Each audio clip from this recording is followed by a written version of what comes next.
Hoe klop jou hart? Waarvoor klop jou hart? Kyk, eerlikwaar my hart het nie nog altyd dieselfde geklop nie. Voor my ongeluk het my hart nie juis vir Jesus geklop nie.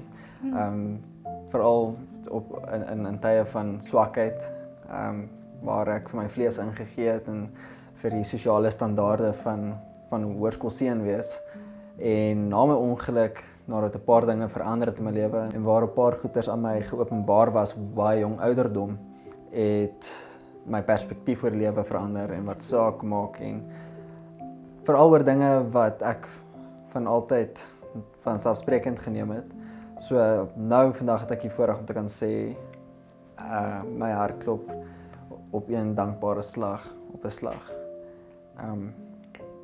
En eerlikwaar dit is ietsie wat jy net van die Here af kan ontvang. Daai dankbaarheid is 'n vrug van die Gees en is 'n gawe. En die rede hoekom ek sê dis 'n gawe is dit is 'n uitskieter in teenstelling met wat maklik is.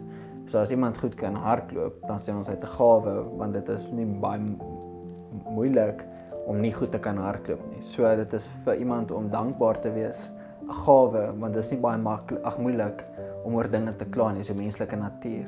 So om daai gawe te kan ontvang van die Here af op so jong ouderdom was vir my baie belangrik, baie groot seën.